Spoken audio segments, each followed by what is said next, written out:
ఎప్పుడైనా నీ బాధ ఏముంది? స్వామి ఏం లేదు స్వామి, మా పిన్ని కొడుకు మొన్న ఎక్కడో పడిపోయినాడు స్వామి. ఎక్కడ పడిపోయినా చెప్పడంలే. అప్పటి నుంచి మా వీనికి అసలు హెల్త్ బాగడం లేదు.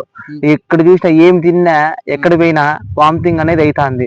ఏదేదో పైకి చూస్తున్నాడు, ఎట్లా గాలి ఊగినడల్లా ఊగిపోతున్నాడు. ఏం సమయం అంది పరిస్థితి. కూర్చోవచ్చి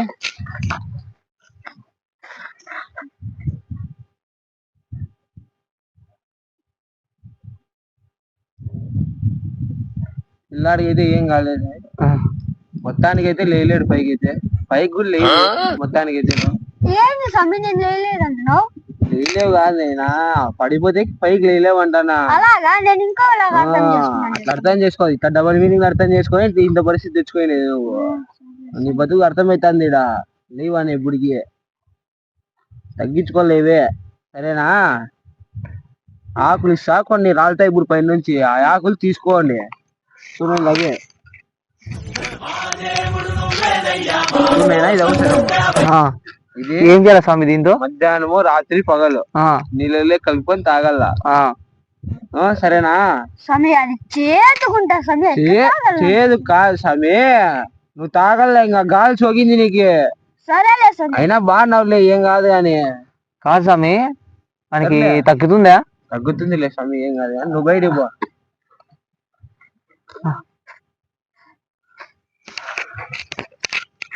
చెప్పండి స్వామి. మీ వానికి గాలి సోకింది స్వామి. ఏం చేద్దామంటావు స్వామి? అంటే ఓ పూజ చేయాల. ఏం పూజ స్వామి? ఏమన్నా మేకనా మేకని గీకని అనేది ఏం కాదు, అంటే ఒక కోడిని కోయాలంతే. ఏంటి స్వామి నువ్వు తినేగా? అంటే అట్లా ఏం కాదు స్వామి, మళ్ళా అంతగా అనుకోద్దు. మళ్ళా అంటే కొన్ని పూజలు చేసి దాన్ని పరీక్షించుకోవాలి కొద్దిగా. గాలి సోకింది స్వామి వానికి. ఏమైందంటే దారిలో దిష్టి తీసి పెట్టినారు. ఎవరు స్వామి వాడు? ఆ దిష్టి తీసి నిమ్మకాయ తొక్కినాడు. అయ్యో ఏం స్వామి పడినాడు, ఆ గుడ్డు పగిలిందాడా. ఏం స్వామి మన ఆమ్లెట్ వేసుకున్నాడా? ఆమ్లెట్ ఇక్కడ డబల్ మీద మాట్లాడే మీ ఇద్దరు ఇంత పరిస్థితి వచ్చింది. ఏం లే, ఇది తిక్క మాట్లాడితే నువ్వు కూడా షెడ్డుకి ఎత్తుతావు అంతే. నువ్వు కూడా లేలేవు పైకి, ఇట్లా పడుకుంటావు కిందనే. అర్థం చేసుకోవాలి స్వామి నువ్వు కూడా.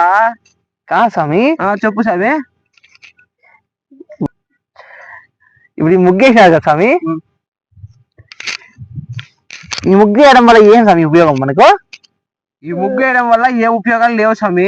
మళ్ళీ ఎందుకు స్వామి ఇది? అంటే ఈ ముగ్గు ఉచ్చిగాడు కూర్చుంటాడు కదా, వాని భవిష్యత్తు దీనిలో అర్థమవుతుంది. దీని ద్వారా అంటే ఇప్పుడు స్వామి నా భవిష్యత్తు కనబడుతుంది ఇంట్లో.